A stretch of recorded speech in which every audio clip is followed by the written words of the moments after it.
right, we're going to get started in just a few minutes here. We're here with the SurveyMonkey team. We're about to go deep on survey design, my favorite topic, I think. Natalie, what's your background? How did you come to this world of surveys? Yeah, so I've been a bit of a survey-based research nerd for a while. I started out my career in consulting, but I was working in this niche space of patient experience consulting, where we were using survey-based patient feedback to figure out how to improve the hospital experience. And then I worked at a couple of growth stage startups, so excited to be here with this community today.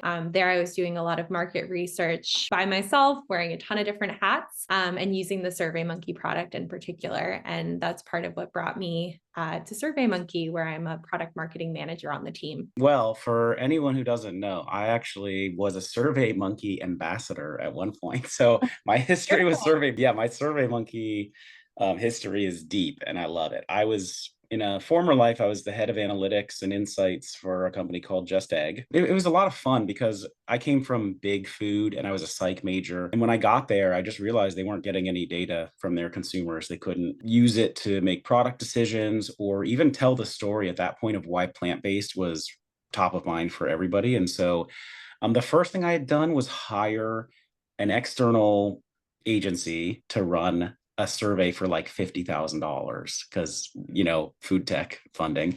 And then they did it. And I just was looking through it. I'm like, I could do this for sure. And like the study that they did. So the next time I went on SurveyMonkey and just figured out how I could run a, pretty like a simplified version of it. And then basically taught myself that muscle, which was pretty easy, about how to run surveys all the time. And it made us lightning fast just to like, oh, we have this product question or about messaging. Let me just throw up a survey and get the answer for everybody really quickly. And it was just such a cool process to do it with a team because it actually helped us flesh out a lot of ideas. But then also just the speed that you can get answers is amazing. And the more you do it, the more you learn, right? And I think like you just develop a baseline and just kind of keep learning all the time. And so I'm a huge fan of running surveys and SurveyMonkey. And so I am really excited that we have SurveyMonkey as one of our partners and here to talk to everybody just about surveys in general and how to think about surveys for your business and how to design them.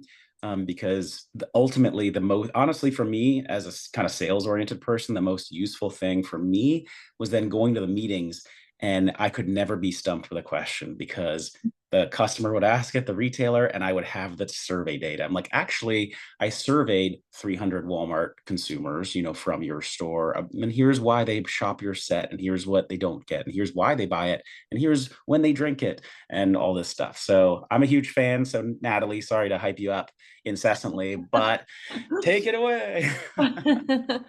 So I shared a little bit of a brief intro before, but longtime survey enthusiast, former SurveyMonkey customer when I was wearing a lot of hats at a couple different startups. So I've used SurveyMonkey a ton for things like persona research when figuring out how to extend a product offering into a new space, product development research, and pricing studies. And I'm excited to talk more today about how you can use market insights and customer feedback to guide your growth strategy. In terms of our agenda, we'll cover an overview of different insights frameworks and ad hoc versus continuous research. I'll go into some survey design best practices courtesy of our research team. And then we'll dive deeper into some specific types of research that you might want to focus on based on your brand stage, including a few tangible examples as well. And then we'll, of course, leave some time for Q&A at the end. So I wanted to set the stage with this quote from McKinsey that says that leaders who are most successful at driving growth in their organizations are deliberate, persistent, and disciplined in the way they go about it. So these leaders are constantly asking three crucial questions. Where is my growth going to come from? How do I grow now and tomorrow? And how do I set up my growth engine? We might have a gut feeling, or we might be getting good mentorship along the way. But in order to really be confident in where your growth is coming from and how your brand will continue to grow, you need to be doing research at every step of the way. 𝘆cie Sleep is a great example of this philosophy and of using real-time feedback to develop products that will succeed in market.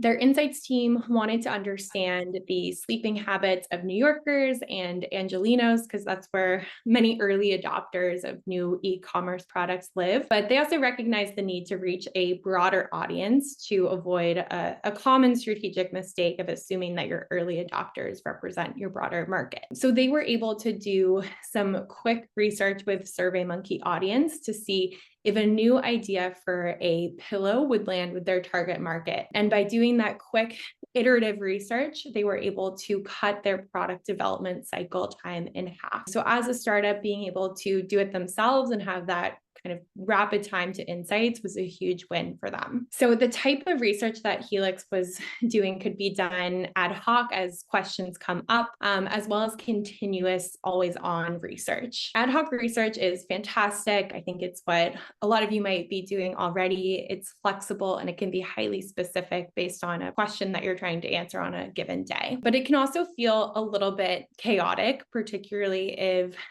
this is the kind of research that you're relying on to inform all of your business decisions, because every time you're launching a new project, you have to think about what is the budget for this project and then kind of get buy-in with any other teams that you're working with. On the flip side, continuous research is ongoing and repeatable. This type of research is often used for things like longitudinal studies, like maybe a quarterly customer survey. So the previous organization where I worked, we used a quarterly customer survey as our main way of tracking NPS over time, any changes in purchasing habits, and how our brand was stacking up in the market. So as your brand grows, you'll want to start building a research program that can support both types of research.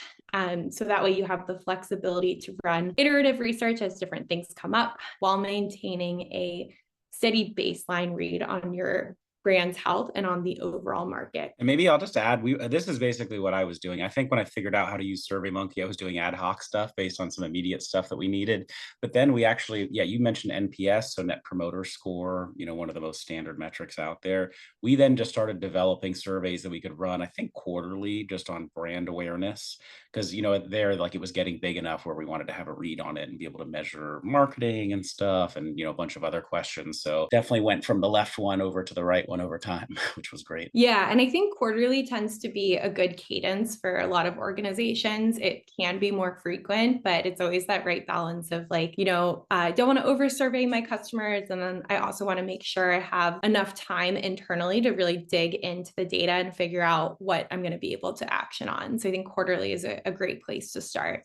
So for today, we're going to walk through some survey best practices and an insights framework that will help take you from what might feel a little bit kind of chaotic and transition you towards a more organized future state for capturing and acting on market insights and customer feedback. And the inspiration for this discussion is based on a lot of SurveyMonkey customers who have had some of the questions you're probably thinking about now.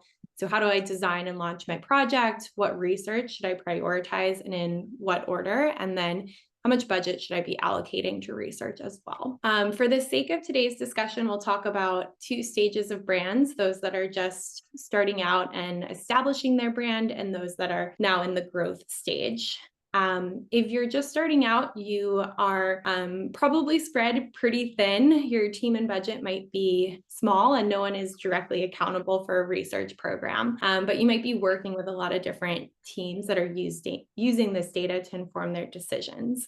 So in the kind of example I mentioned before, where we were doing a quarterly customer survey, the person running that was actually a marketing manager who did a lot of our social media content and just had an intellectual curiosity and interest in surveys. And that's okay. It's never been easier to do this research yourself.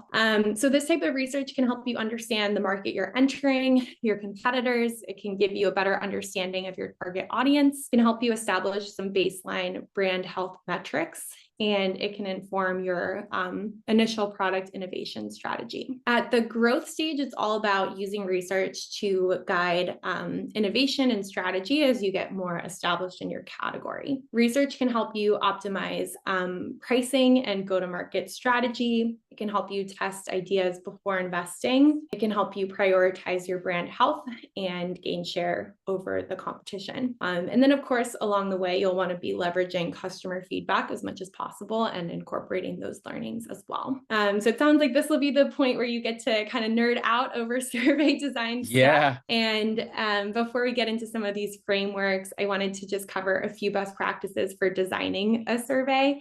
As I mentioned earlier, I've relied on surveys a lot to answer questions like what matters to my customers, how are they hearing about us? But the process of actually getting started and putting pen to paper can be a little intimidating if you don't have a template, for example, to work off of. So the key to any successful survey is a research goal.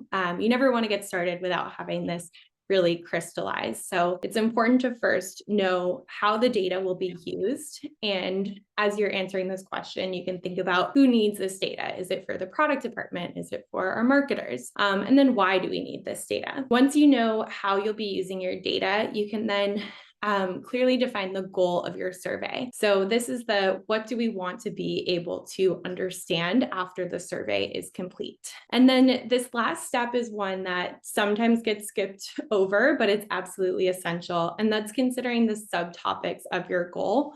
So what information do you need to gather to reach your goal? One way that I'd like to approach this in the past is actually just taking a table in a Google Doc and listing the subtopics on the left and the survey questions on the right to make sure I'm approaching this in a really structured fashion. And I'll just add on this one, this is how we would go about it, especially when we were getting started of like, okay, the sales team, I know they're the ones who need this data. And what I need to be able to say at the end of the day is what is the purchase likelihood for this product by shoppers at this store? So that would help me then figure out exactly the question I needed to ask, as well as all the other questions I needed to ask, like where do you shop? So that then I could cut the data the right way to make sure I had that result, both for us to understand, but as well as to be able to tell the story. Yeah, absolutely. And I think you can arguably spend like as much time in this planning phase as you do in the writing your question phase to make sure that you've gotten everything correctly. Yes. And then I also will add that like it was always really helpful also to like we'd write the survey, think we had it perfect, and then I would always send it to like 10 people at the company without telling them what it was, and then figure out like 2 or 3 things I should probably change before it actually goes live. Just like, okay, let me run it with 10, like a few people I know, pull the data, see if it does the thing that I think it's supposed to do. Like, okay, great. Now I'm confident to start putting, more into it. Yeah, definitely. I definitely like to do that too. And that was actually going to be one of my tips is to create a test collector within SurveyMonkey so you can filter out those test responses. But I feel like you immediately start to catch some things that you may have missed the first time when you do that. So here's a little bit on the science behind survey responses. And this is called the cognitive response process. And it's basically a psychological framework that many survey methodologists consider when writing their questions. Comprehension is about reading and understanding the questions. So they should be conceptually simple and very focused. You can safely assume that your respondents are not going to take a ton of time to read your definitions and instructions. You want to simplify as much as possible. Likewise, you want to keep language and grammar very simple. Best practice is to use the middle school level for any Gen Pop survey. Retrieval is all about memory. So some basic tenets here: people tend to forget things that happened a long time ago. They tend to group together similar memories, and they tend to forget specific instances of everyday tasks. So what that means is that you'll want to underestimate what respondents will remember when asking about their behaviors. You'll want to make your quantifiers as vague as possible for the needs of your project. So this could look like response options like frequently, sometimes, rarely, or never, versus trying to get really specific. And then overall, avoid making your survey feel like a memory test. We have something called SurveyMonkey Contribute, where you can take surveys and it goes to charity. So I love going in and taking surveys and kind of getting familiar with the platform that way. And one pet peeve I have is when I'm starting to fill out the survey and I immediately feel like this is like I'm searching the depths of my memory. So try to avoid that as much as possible. Judgment is about trying to figure out how you're supposed to answer the question. So some tips here is to start with your general questions first and then get more specific. Write unbiased questions and avoid yes/no phrasing. So for example, a question like, were you satisfied with the cleanliness of the restaurant? That tends to guide the respondent to a yes answer, and that'll be the default for a lot of people. A better option is to ask, how satisfied were you with, and then say very satisfied, somewhat satisfied, etc. So now that our respondent has gone through all of these other steps, they'll choose how to report out their response. And this part is all about the response options that you present them with.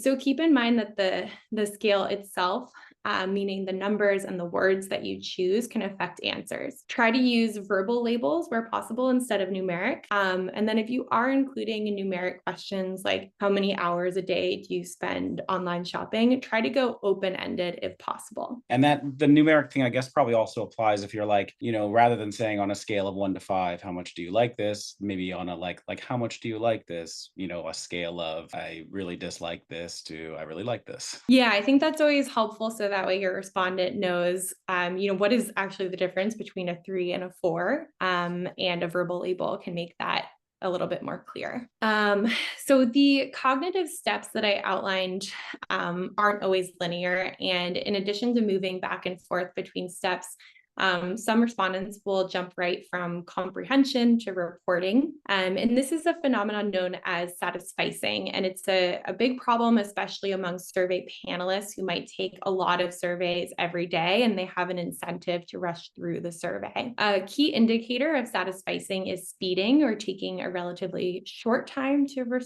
respond to questions. Other signals of satisficing are acquiescence or selecting neutral or no opinion options, which we'll talk a little bit more about in a bit. And then straight lining, so selecting the same response option repeatedly. Moving on to some more specific tips for question writing. My first tip is to avoid writing double-barreled questions or questions that ask about 2 separate things with just one set of answers. This is something that I see quite a bit, even in surveys from more like established brands or skilled survey writers. And respondents can't answer these questions easily because they might have differing opinions on the 2 things.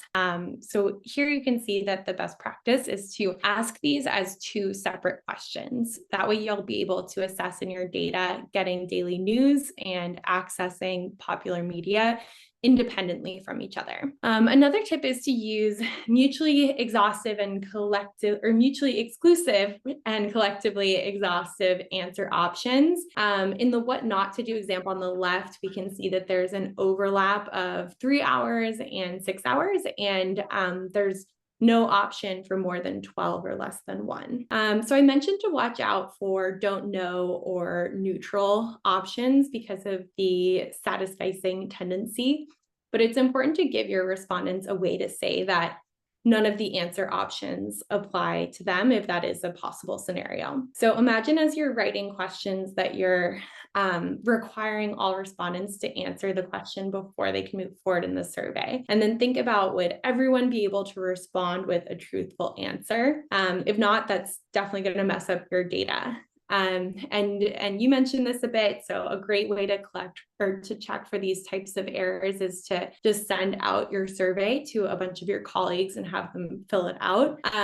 Within SurveyMonkey, something that I like to do is to create a test collector and then just send it to a bunch of people before I launch it, hear their feedback, and this is usually where common issues like this can be spotted. Then within your results, you can easily filter out the test collector, and it's just a little bit faster than going in and deleting responses, which is also an option. Okay, next tip is to use a balanced answer option so that your data aren't artificially skewed. I'm showing an example from a real poll, and if you look at the response options, you can kind of see how the results might make Trump look better than Obama. And then thinking more about answer options, what number is the right number?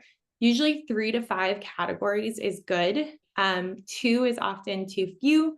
And even 7 might be unnecessary. In a select all type question, you'll definitely want to keep it under 10. And then 100 is way too much for your response options. You might have seen this type of question that I'm showing on the slide before. This is sometimes called a feelings thermometer. I've been guilty of using this one before too, because I'm like, oh, it's so easy to slide and it'll give me precise insights. But this is not a great question. Because if you can't explain to respondents what the difference is between 2 points on a scale, then you have too many points. So in this case, what would the difference be between 93 and 94? I had a really interesting discussion with another researcher who I think knows a lot more than I do about, let's say you're doing something like, agree strongly, agree somewhat, disagree, like picking a scale. Like I think I'd gotten used to using a 4-point scale or a 5-point with a middle option. And she gave me pretty interesting coaching where she was like, actually, what I like to use best is 3 points, just 3 options, which would be like disagree, agree somewhat, strongly agree. Because it doesn't let people just kind of take a middle stand. Like either way, they're giving you an actual opinion one way or the other. So she liked to force people into some kind of a opinion. But I think it's like there are different ways for people to do it, and it's sort of about like, I think what people are most comfortable with and just kind of having a baseline for how you do it and, getting used to, I would say, using the answers, I would say. Yeah, I think that is a really good example of how to avoid straight lining by having people just go for that down the middle option. And I feel like different companies kind of do it differently. Where I started my career, we always did a 4-part scale. We felt very strongly about it. But there's multiple ways to accomplish it for sure. Everybody out there just learned how much of a nerd I am, where my like this is the most interesting topic to me, is whether you give people 3 options or 4. It really is. And you'll get an argument. It's like, well, actually like a 9-point scale the best. No, 10, not 10, 9. But this is the good stuff. So last tip here is considering the flow of your survey is very important. And in terms of what that actually means, like a story, a survey should really have a beginning, middle, and end. The first question should get the audience's attention and make them interested in taking the rest of the survey. You also want to make sure you're not frustrating your respondents with the first question. So keep it on topic, easy, and interesting. And definitely avoid like a big open-ended question at the beginning of your survey. That will definitely hurt your response rate. Go from general to more specific to avoid bias. If respondents start thinking about a very specific topic, it might bias their answers to the more general questions, either because they're now thinking about that topic and might weigh it more strongly in their answers. Try to include page breaks where possible after around 5 questions, so that way you can cluster topics together. And then ask sensitive or personal questions, including demographics, later in the survey. One other tip I just would have for people is it's really nice to ask open-ended questions sometimes if you're just like, hey, what do you think about stuff in this set? Or like, how do you use these kind of products? Whatever you want to ask.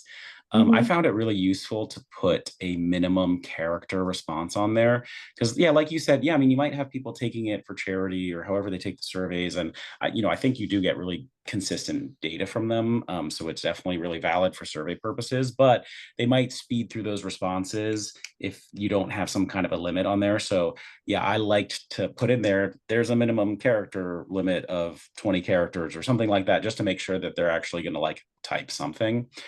So yeah, I really like doing that. And I know also SurveyMonkey filters out if you're getting someone who's just like clearly not paying attention to the survey. I know they can filter that out for you, which is nice. Yeah, I think that's a great tip. And I was once working at an organization where we had like a really tight research budget. I wanted to squeeze all the dollars out of it. So I went through and read every single open text question to weed out some bad respondents on a survey of about 1,000. So it is a great way to make sure that the respondents you're getting are good ones. Maybe we could just talk quickly also about screening, because I don't think we're going to cover that later, right? Like including the right screening questions. Yeah. Or I mean, yeah. Can I talk about it a little bit now, or do we come to it? Yeah, absolutely. Okay, cool. Yeah, I found this really helpful, just especially because you mentioned about keeping a budget tight, right? And so you actually can ask screening questions at the beginning of a survey that would disqualify certain people, because if you make chips and you're running a survey on chips, sometimes you would want a general kind of population type answer. But other times, you're trying to talk to the Walmart chips buyer about chips consumers. And so if somebody doesn't buy chips, it's not necessarily going to help you. Or you're trying to understand people who buy Doritos and what do they do. And so you can actually, I learned to add some really nice qualifying questions in there to see if they would even be eligible to take the survey that would kick them out if they aren't, which would say like, even maybe not just like, do you do this or not? Because yeah, maybe they'll just try to be agreeable, but it could be like, which of the following do you buy at the grocery store on a monthly basis? And you could list a bunch of random things like chips, soda, hot sauce, whatever, and then, let them in if they pick it. So I always found that a really useful way to try to get the best bang for buck on the survey dollars. Yeah, definitely. With our SurveyMonkey audience product, we have a number of pre-built criteria, and then you can add your own. But it is always a creative exercise to go through and customize your own. I know right now I'm working on some persona research, but we're not screening by job titles because those are so variable by company size, by industry. So instead, we're asking about job responsibilities and behaviors, and then using that.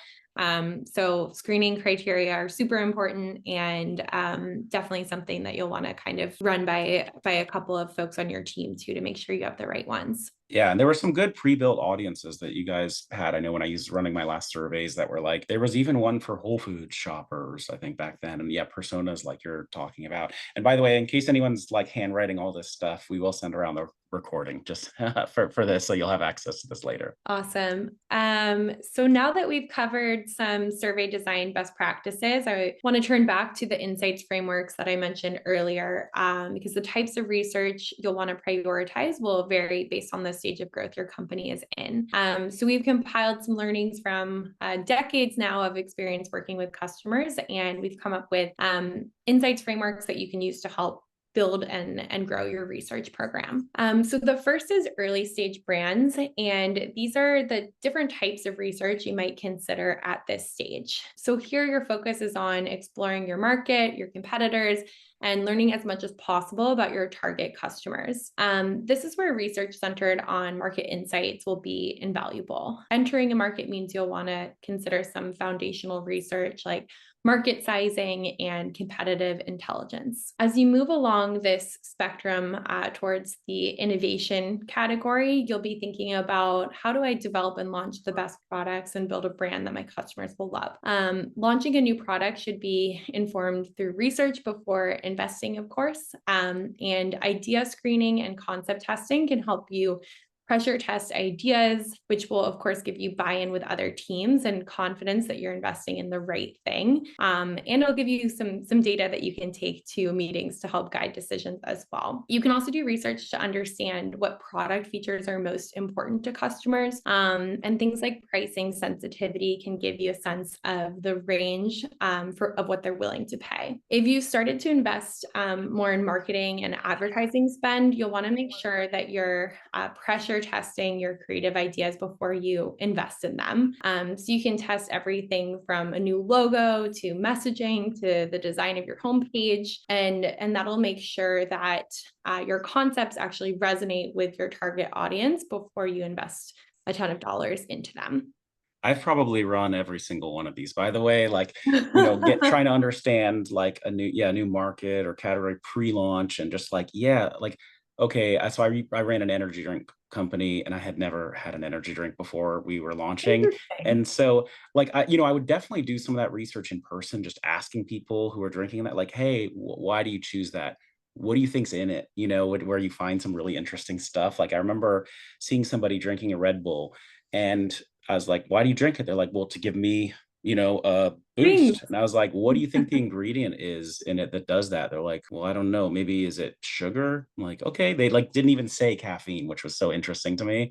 So it's so valuable to just like really ask people, like, because you can survey actual consumers this way and just really find out so much about their usage. And how they feel about different brands. What do they like? What don't they like? That can give you clues about when you're developing the product even, or the kind of messaging that you might want to have to highlight your product's key attributes. Definitely the competitive intelligence. Like, yeah, how much do you like all these different brands or dislike them? What are the opportunities? The product insights as well, for sure. I remember running, like we were considering a new flavor extension on a mayo business and just testing, I think about 9 different ideas that the chefs had come up with that they could make that would be good products. And it just, the results were so clear which one people liked the best. And then we realized that was our favorite one too, when we were screening the idea. So that was super interesting. And then figuring out like how complementary will it be to our other products in the line as well was really cool. So screening the ideas and the concept testing, the name testing for sure. And those would always be the most controversial because you're like, all right, I know the ideas you guys like. We're going to test them all and see what people think. And also like ask them, like, what does that make you think of? You know, get some free form stuff because like you think you know what the picture is in other people's heads if you say something like dog. Like one person might picture a puppy, another person might be afraid of dogs and picture something very bad. Like so actually testing these kind of things and like it, especially in a quantifiable way like this where you can test a lot of people was just so helpful to me. And for sure price optimization, I was basically running like pared down conjoints on this to like understand and tell a retailer like, hey, we have to increase our price from $2.99 to $3.99 with you because we're a startup and you know there's inflation, whatever it is. But don't worry, because when we do that based off these tests of your shoppers, the price sensitivity is only this. So actually the dollars are even going to go up. So thank you. I'm sure you'll understand. So that was super. Having the data for me from surveys, it just gets you out of a situation where they might start worrying and ask you the question. Like you kind of want to answer it with data before they start wondering about it, because then you can just kind of have a cohesive story fit together. And the idea that they have about your product, if you're pitching it for the first time, like they'll kind of nod along if what you're saying is logical, makes a lot of sense. Like I've never once had them really dig into like survey methodology with me. Like I was always extremely, you know, careful about like citing everything and doing it, you know, of course, like very responsibly. But like they mainly are just like trying to see that the data overall supports what you're talking to them about and like the ideas that they have, even if it actually changes their mind about something. But you know, people were always pretty logical about this stuff. And then definitely the message and claims testing was just so interesting because that would literally decide what was going, you know, underneath the name of the product. I actually ran once a claims test for a brand that I consulted for, and on a whim, they're like, well, let's also test this one claim that, I mean, is true, but we haven't really thought about it. And it turned out to be the hugest impact. No one saw it coming. So they put it front of packed, and it was so impactful that the retailer for this particular set gave them the whole set because they actually brought this monstrous growth based on, it's a great product, but this one claim no one understood was going to completely change how consumers bought the product. And it brought all this incrementality. So this national retailer was like, all right, you're taking this startup, you're taking over the set. It was fantastic.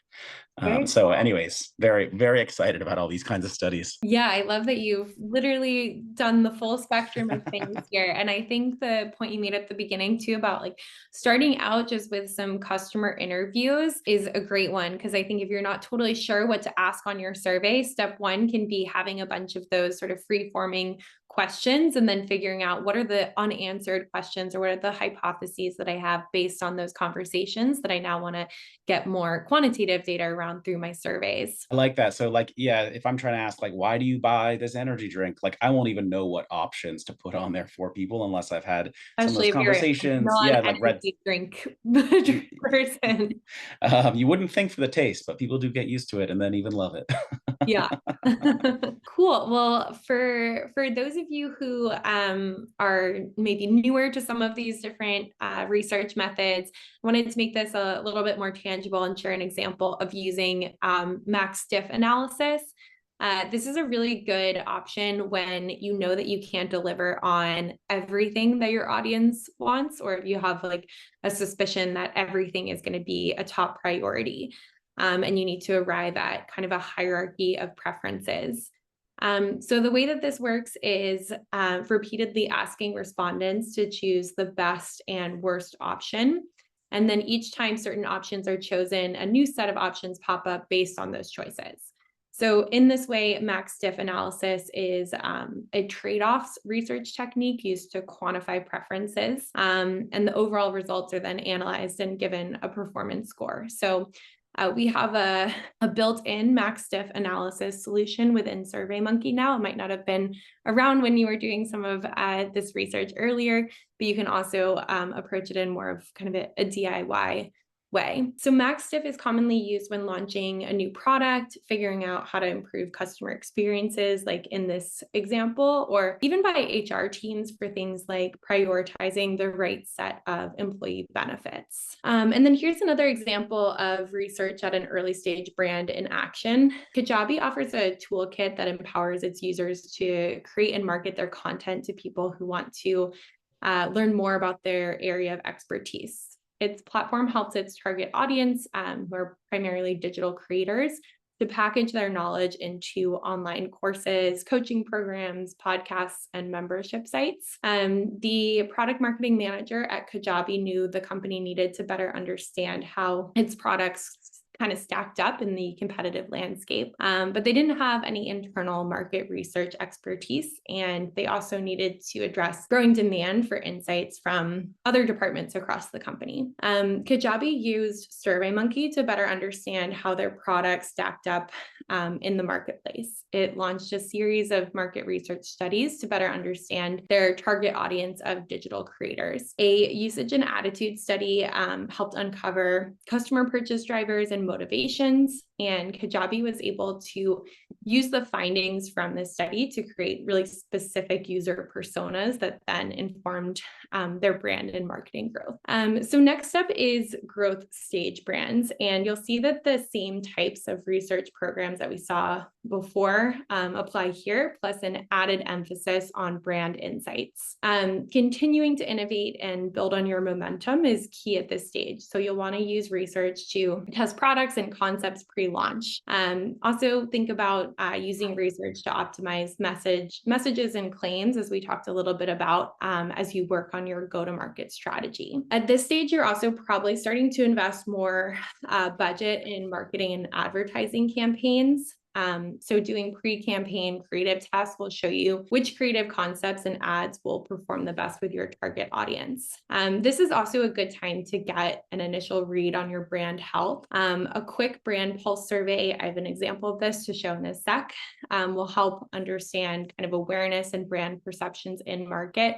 And that can be a valuable way to understand if your brand is top of mind in your category and how consumers are thinking about you in relation to your competitors. Doing this kind of research on a regular basis through brand tracking can also be a great way to keep that ongoing pulse on brand health in the market. So here's an example of a brand pulse survey that you can run specifically on brand attributes.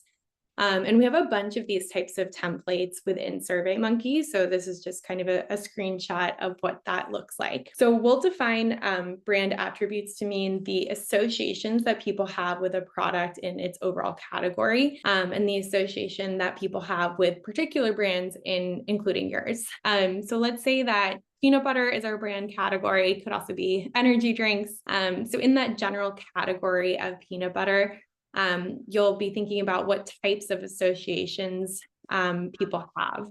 They would probably say it has a nutty flavor, it can be smooth, it can be chunky, it has a lot of protein, maybe it's all natural. When shopping for peanut butter, people will have their own preconceived notions of the type that they prefer, and then they'll pick a particular brand based on the attributes that they find most important. So in order to succeed with your product, you'll want to meet consumers' needs when it comes to what specifically they're looking for in peanut butter. And by identifying and communicating your own brand attributes, a great way to start is to understand what your customers kind of associate with your brand and survey them with an aided and unaided survey questions. So again, we have a ton of these different brand pulse survey templates, and this is just a preview of what's available for this type of quick on-the-fly research. So here's another SurveyMonkey customer example of research at growth stage brands in action. This customer is Together Labs, and they are the creator of the world's largest virtual world and Web3 social networking site. They have a peer-to-peer economy that works by selling virtual goods in a catalog of over 60 million items. So Together Labs had prioritized putting user feedback at the heart of its product development and release processes, but they needed a better way to capture and organize that feedback. Internal teams were going through this very manual process of combing through online discussion boards and blog comments to gather insights. And then they were also using Google Forms to send their customer surveys, but found that the functionality was a little bit limited for what they needed to accomplish. So by transitioning away from some of these more kind of manual modes of data collection, Together Labs was able to quickly pull new and existing users at every stage of the product development lifecycle, from concept planning through post-launch. And then this data informs company growth by providing the product teams with really concrete ideas for how to improve user engagement. They are also using insights to better understand the effectiveness of marketing initiatives on platforms like TikTok and determine which channels they should invest in for high ROI programs. The ability to kind of cross-reference and filter across different segments has also made it a lot easier to glean data that's most important to stakeholders. I used to run basically two different kinds of audiences. Sometimes I would run what I would call super fan surveys, which is surveying our own consumers. Like, okay, you have an email list, you can run a survey with them, which can be good for some things, like to understand, hey, what do people think about your product right now? What challenges are they having with it? Like, actual consumers where, okay, yeah, you can send it out to your own email list. You can try to incent them to take the survey with a raffle for a free case or a t-shirt or something cool. More often I was running it with kind of the, SurveyMonkey audience, or just like kind of a paid panel when I need, because like your consumers are biased and they love you, they are your super fans, so it's hard to get not that I was going to publish any of my stuff in like a scientific journal peer reviewed, but like it's hard to trust them about opinions about their product because they love you. But yeah, I mean, you can get really useful stuff for them, especially if it's feedback about your product and things that you've changed, all of that kind of stuff. And I think a really important part of the feedback loop. But then, yeah, I had the separate kind of studies that I would run, obviously, just getting lots of results really quickly, people I never could have reached on my own through those panels. And yeah, sometimes I would run a pretty similar survey actually to both of those different audiences. Yeah, I think this is a little bit more applicable in the B2B environment, but I think there's definitely value in using your own customer lists. Something that I've done in the past when I've been a little strapped for research budget is go through and focus on my kind of like disengaged customers or lost customers and send them a survey. So that way I'm hearing from my unhappy never became customers cohort, and there's a lot of valuable insights that you can find from them. And just to, probably it's obvious for a lot of people, but just to clarify, because I think you always see your friends posting on like Facebook or something like, hey, looking for 10 people to take this survey and we'll give you a $50 Amazon gift card or a chance to get one. Like, you can go and try to field all of your own responses for a survey that way, but it's actually a lot easier just because you can do it through SurveyMonkey or a platform that has those kind of audiences built in, and it will just save you so much time and probably getting people who won't be as biased as your friends to actually take surveys. And ultimately for me, I always see those and I'm like, that exists as an audience for a survey. It'll save you a lot. Yeah, definitely. And that's how you kind of make sure that you're reaching an unbiased group, like you mentioned. Like, you want to reach a broad swath of people that actually represent your target market, which you can do with a panel of respondents. All right. So like we talked about earlier in reviewing some of these frameworks, the type of research that you'll focus on will depend on kind of what stage your brand is in.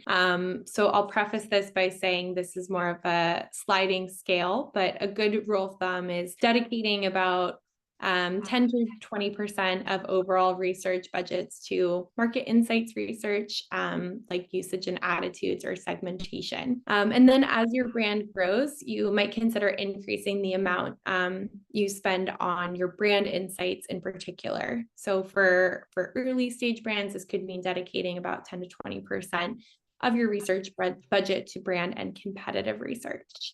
We also get a lot of questions around budgeting for research and growing your team.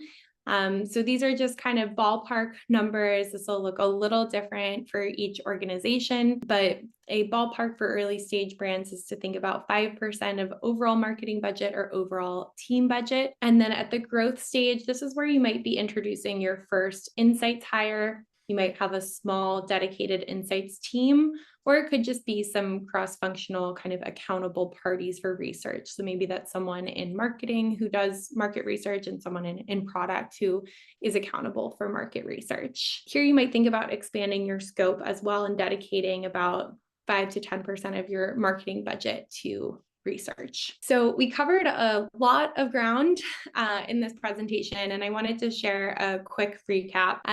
So first up is a recap on survey design best practices. To get the best possible data, it's important to set clear research goals, including determining the subtopics of the goal. When writing your questions, you'll also want to keep in mind that science behind survey responses and avoid some of the common missteps that we talked about today.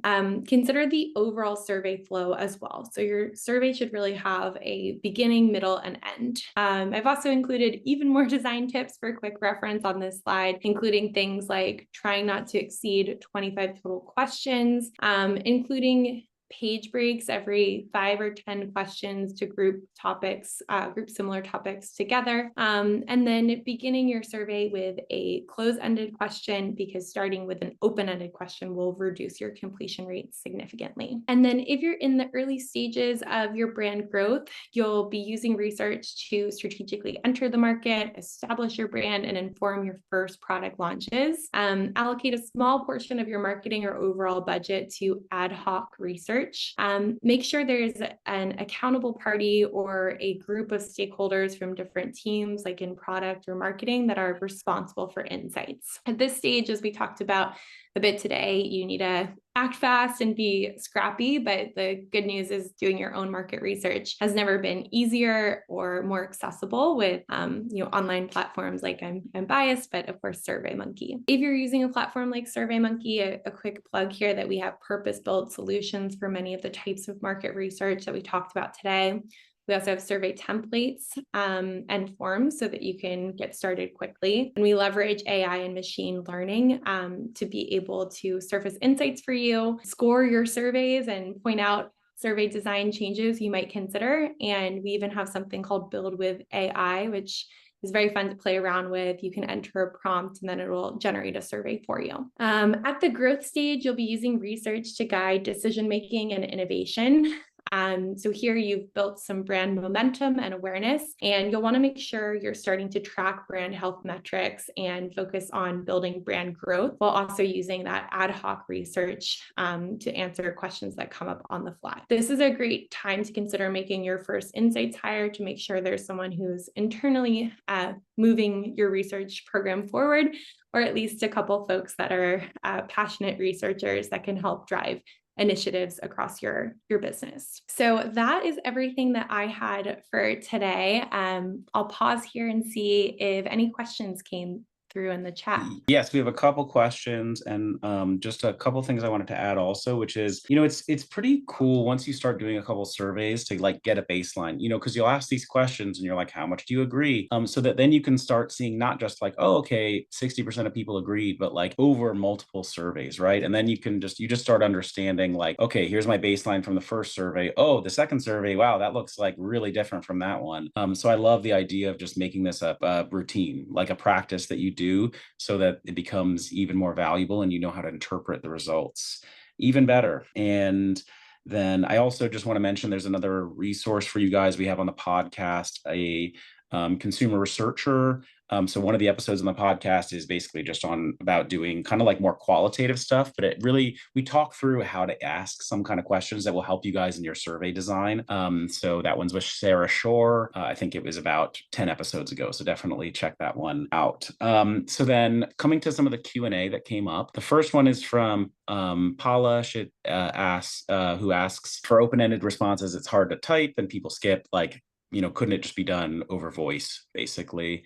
And at least in my experience, like, I mean, you never know who's set up for what kind of audio. And I don't think it's necessarily going to be different. Like, you might be more comfortable just kind of speaking through responses, but I don't know. I think people are pretty accustomed to doing surveys this way online. And so for me, I kind of prefer, like, I don't think I had a lot of success getting people to send in video responses or anything. It's kind of hard to do. And I think actually as a taker, I might just prefer just to put in the 5 or 6 words or anything and kind of speed through it if I'm not so motivated. What do you think, Natalie? Yeah, I think it will come back to your research goal too. Like, if you aren't 100% sure what questions you want to answer in your survey yet, and you're really looking for that like open-ended feedback that'll help you inform your research questions and come up with some hypotheses, it might be that like a survey isn't the exact right method to start with. And that's where you might want to consider starting with something like qualitative interviews. I worked for a company where we did a really interesting exercise where we actually like videoed people unboxing the product and watched them interact with it and saw how intuitive or not intuitive that experience was. So that's another form of research. So if you're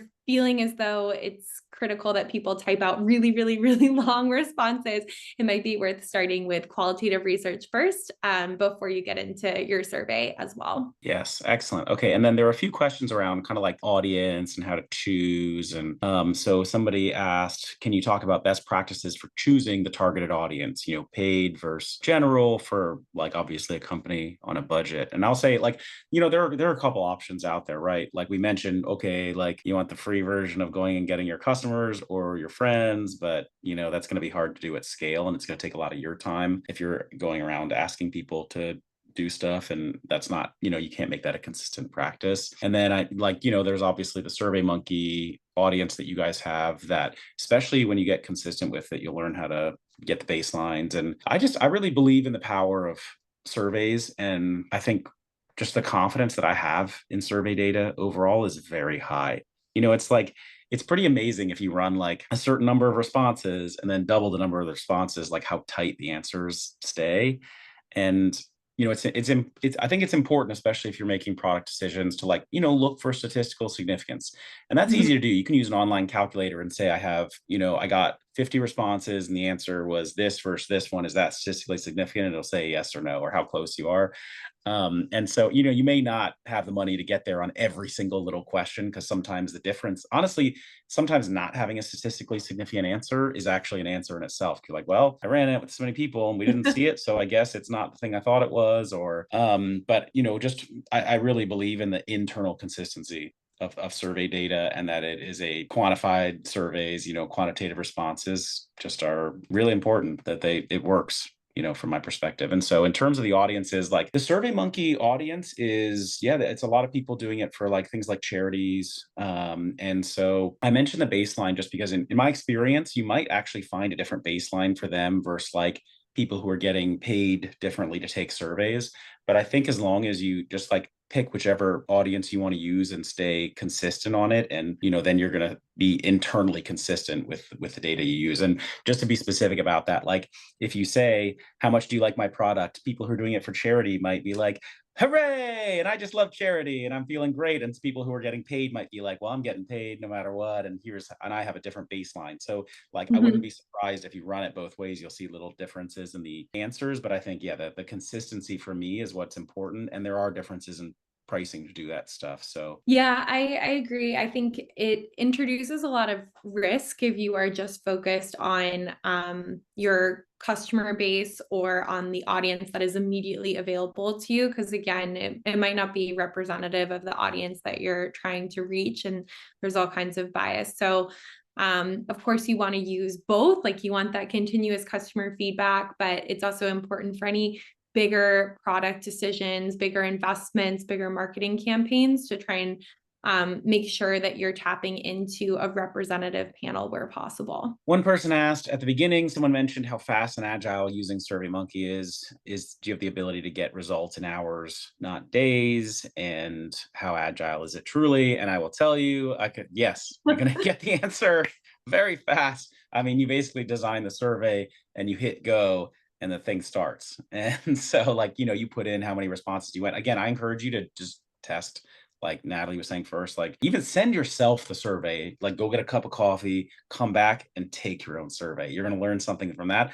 The only thing I can promise you is you'll never do a survey perfectly the first time without doing that. Like I always caught, oh, I need to change that answer. Send it to some friends. And then when you're ready to blast it though, I would be like, okay, I want 300 responses or whatever I want. And like, yeah, and you say how soon you need it and the thing goes. And I would always be like, if I was running 500 responses, I would look at it already when it was at like 100, 200 and already be looking at the data, and it would come in, in hours. I don't know. Natalie, does that sound about right? Yeah, definitely. The fact that it's a DIY platform and you can launch it and then immediately start collecting those responses is, I would say, the thing that companies in that early stage or growth stage that are moving extremely quickly value the most about SurveyMonkey. And I think that's definitely what makes us unique in the market as well. There's no back and forth with a third party when you're using us. All right. Someone asked, what are some new tech solutions being adopted by large consumer product goods companies? I don't know if you mean around just specifically like surveying capabilities. I can say, because I worked at Mars Chocolate and I was a insights consultant and I would talk to people, and I can tell you they use this and stuff like this because they typically don't have, I would say, like scrappy people who know how to do this themselves there or who are ready to. They'll they might hire a market insights person who then is using this platform or something like it to make a lot of these decisions. The worst case scenario is they're out there running survey after survey. Oh, hello, Kat. Sorry about that. I was waiting for that to happen. I do honestly, I do know some who just go and hire McKinsey or the McKinsey of studies to do every single one. And I'm like, well, this is why big companies have trouble with profitability, because they just pay these ridiculous fees. Like I did the first time. I was the sucker the first time who paid, like 40, 50 grand for a really simple study I could have just learned to do myself with a self-serve platform. So that's does kind of hurt the speed of your responses too, and the speed of your decision making when you have to have all that back and forth onboarding your market research vendor. Then you're getting your project's turning into more of like a month-long, 2-month-long endeavor, and then the data is getting stale. So and you don't learn, honestly. That's like I come from consulting, the big consulting world, and I can just say I've worked with like the McKinseys of the world who then just give you answers, and you're like, well, let me like look at the data on this, and then it's just like, well, what? Like it doesn't make sense at all what you guys showed me. You didn't even like, you don't care about the data. You didn't even look at it. You just kind of. So I love being under the hood, like being involved, writing the questions, or being really involved in the survey process. I feel like then when you're going and making the decisions and giving the answers, like because you've been more involved in the process, you can speak with the confidence of it, and that always comes through. Versus you can tell if someone's just like reading some report that they were given versus somebody who like cares and really like got under the hood. So guys, I know we're at time. I think those are the main questions we had. Do you want to so one thing I'll say, just an offer, I posted on our Startup CPG Slack just a second before the presentation started a link. If you guys have any even detailed questions you want me to look at, because I nerd out deep in this area, feel free to throw them in the thread, and I'm happy to answer. Or Natalie, if you want to join our Slack and jump into, that's great. But this was, I could see from the attendees, this was a pretty popular topic. So thank you guys for all the great questions. And Natalie, what's a good place for people who want to learn more? I'm actually happy to join your Slack channel. I'm curious to check out the DC area meetups too. So and then I can connect with anyone who has follow-up questions there. Awesome. So anyone who wants to connect further, obviously you can go to SurveyMonkey, or if you want to chat stuff in the thread that I started today, just throw questions in there and we'll have some fun answering them. This is what I love to do. So thank you again, Natalie. I know you guys can tell. And I will also, as a bonus, drop in that thread the video that SurveyMonkey did with me at Just Egg when I was a Oh, young very man. They cool. came in. I was like, here's what I love to do with surveys. It's very funny. You guys can all laugh at it. I know we love that video here at SurveyMonkey, so thank you All for right. doing Thanks, it. All right. everybody. Thank you. Thank you, Natalie. Bye bye.